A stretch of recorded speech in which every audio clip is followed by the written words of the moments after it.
National Herald money laundering मामले में ED ने सोनिया गांधी और राहुल गांधी के विरुद्ध आरोप पत्र दाखिल कर दिया है।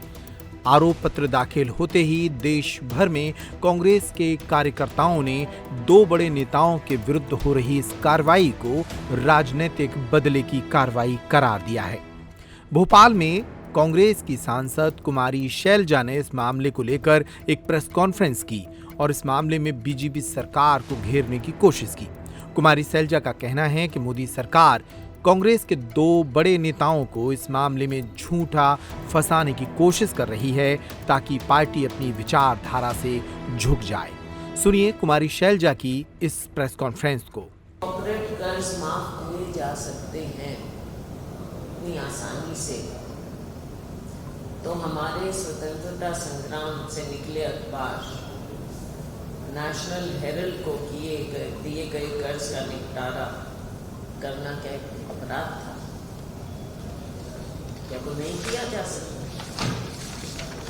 ये बातें हैं साथियों जो आपके सामने रखना जरूरी था, क्योंकि जिस तरह से भाजपा उनके सहयोगी ये भ्रम लोगों में फैला रहे हैं, तो तथ्य आपके माध्यम से, मीडिया के माध्यम से हम रखना चाहेंगे और हम उम्मीद करेंगे कि मीडिया हमारी बातों को भी लोगों तक पहुंचाए। जो हम कह रहे हैं हमारी बात को भी लोगों तक पहुंचाए। लेकिन आप ये समझते हैं कि जब कुछ अखबार चलाना हो या कोई इस तरह की संस्था चलानी हो तो पैसे भी चाहिए, तनख्वाह भी देनी होती है, बहुत कुछ करना होता है। तो उसके लिए अमूमन हम कोई भी कंपनी पैसे तो उसके लेती है ट्रांसपेरेंट ढंग से करने में, इसमें कोई हर्ज है क्या? लेकिन मैडम उनके जो कर्मचारी हैं आज उनको तनख्वाह नहीं मिलती है। बात यही है, इसीलिए तो ये सारा सब कुछ किया गया। लोन तक दिए गए, कांग्रेस पार्टी ने 90 करोड़ रुपया दिया ताकि तनख्वाह भी मिले। तो ये इतना लंबा जो स्ट्रेस में चल रहा है उसको ठीक करने का एक तरीका था और ट्रांसपेरेंट ढंग से किया जा रहा है। अब तो ईडी तो चाहता है ना कि सारा कुछ, और ईडी क्या चाहता है? सरकार चाहती है।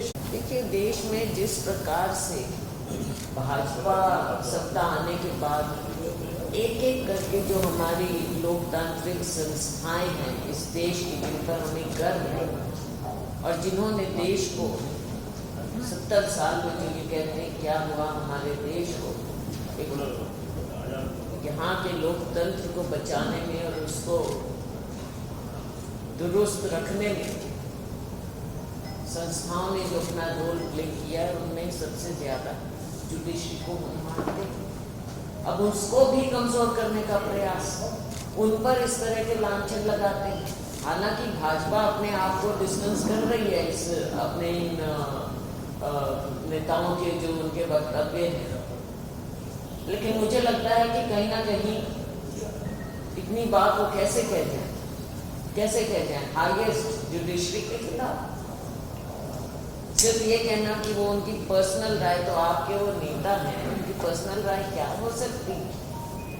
भाजपा स्पष्टीकरण दे इसके बारे में और बताएं कि क्या उनका जुडिशरी में पूरी उनकी आस्था है और जो जुडिशरी कह रही है उसको क्या ये मानते हैं, क्या उस पर अमल करेंगे? भाजपा अपनी स्थिति क्लियर करे, क्या वो मान सम्मान करते हैं जुडिशरी का, या केवल उनको जो ठीक लगता है वो बात जुडिशरी कह दे, उनके डबल स्टैंप बन जाए तो ठीक है। लेकिन अगर जुडिशरी लीगल रूप से कोई फैसला देती हैं जो कि शायद इनको मान्य ना हो, तो क्या इस तरह से आप हमारे जुडिशरी का उच्चतम न्यायालय को आप ऐसे उनको नीचा दिखाएंगे? भाजपा को इस बात का जवाब देना पड़ेगा। सत्ता में है, आपके लोग ऐसी बात कर रहे हैं, भाजपा जवाब दे। पार्टी में आप जानते हैं कि पिछले पूरे साल से हमारा संविधान बचाओ अभियान चल रहा है, तो उसी के तहत हम 25 से 30 अप्रैल में 25 से 30 अप्रैल के बीच में हम एक राज्य स्तरीय रैली करेंगे हर राज्य में। उसके बाद 3 से 10 मई के बीच में हम हर ज़िले में रैली करेंगे। उसके पश्चात 11 से 17 मई के बीच में हम हर विधानसभा क्षेत्र में रैली करेंगे और मई 20 तारीख से 30 तारीख तक 20 से 30 मई तक हम डोर टू डोर कैंपेन लोगों के बीच में जाएंगे।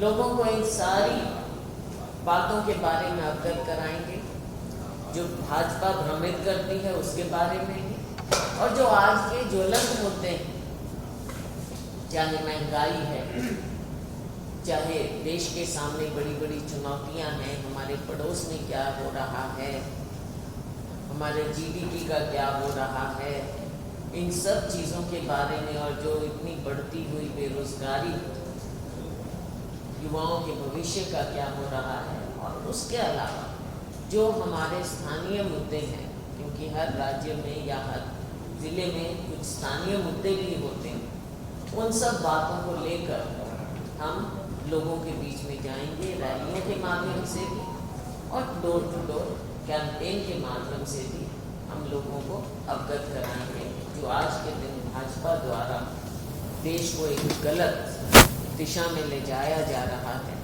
उसके बारे में लोगों को बताना, हमारी संस्थाओं को बचाना, देश को बचाना, और सबसे पहले अपने संविधान को सर्वोपरि रखते हुए संविधान के मुताबिक हमारा देश चलना चाहिए। तो हम ये अभियान 30 मई तक चलाएंगे और लगातार उसके बाद आगे की रूपरेखा बनती जाए। के जरिए एजेएल को 90 करोड़ का लोन दिया ताकि जो वहाँ पर काम कर रहे हैं उनको वेतन दिया जाए, वीआरएस हो जाए, पीएफ, टैक्स आदि सभी बकाया चुकाए जा सके। बाद में लोन को इक्विटी में बदल दिया गया जो एक मानक वित्तीय प्रथा है। मैंने कहा ये सब जानते हैं, ये आम तौर पर व्यापक रूप से कंपनियां ये करती है, ये इलीगल नहीं है, लीगली अलाउड है, तभी किया गया है। इसका इस्तेमाल सरकार ने एनसीएलटी के तहत भी किया।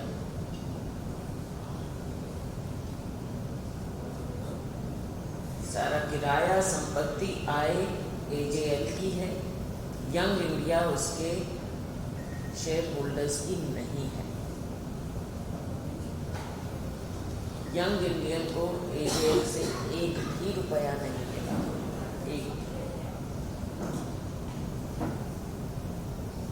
आयकर विभाग ने खुद एजेएल की संपत्तियों का मूल्यांकन, जो बाजार में मीडिया में कहा जा रहा है 5000 करोड़ रुपए की संपत्ति, ये सब कुछ खुद आईटी विभाग ने इसकी वैल्यू लगाई है 359 करोड़ रुपए, 359 करोड़ रुपए खुद आईटी विभाग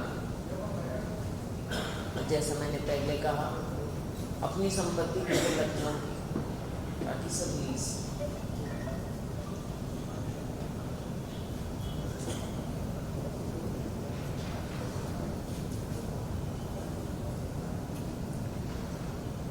सवाल ये आता है कि ये राजनीतिक प्रतिशोध है जिसे 2020 में सुब्रमण्यम स्वामी के मोदी शाह से अलग होने के बाद सरकार ने जीवित रखा।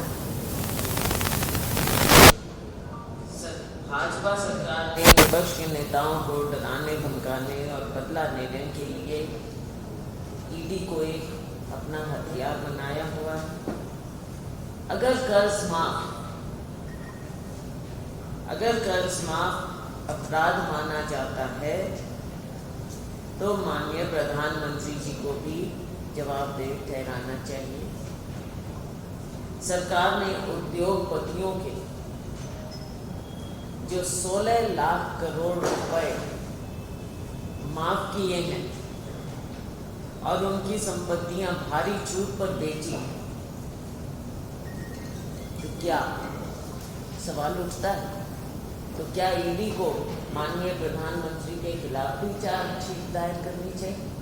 16 लाख रुपए का 16 लाख करोड़ रुपया आपने माफ किया किसी का, संपत्तियां कम दाम पे बिकी हैं, तो प्रधानमंत्री जी के ऑर्डर से हुआ है ना, सरकार के ऑर्डर से हुआ है, और प्रधानमंत्री है तो क्या ईडी को अपनी पावर का इस्तेमाल करते हुए माननीय प्रधानमंत्री के खिलाफ भी चार्जशीट करना चाहिए? सवाल है, क्योंकि अगर आप वहां पर कह रहे हैं तो यहाँ भी हो सकती है ना ये बात।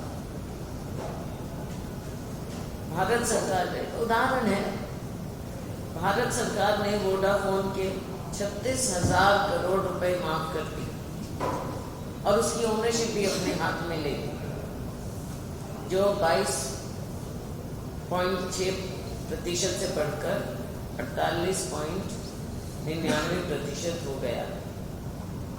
क्या इसमें भी माननीय प्रधानमंत्री जी को दोषी ठहराएंगे? क्या उनको दोषी ठहराया जा सकता है? सवाल है। तो अगर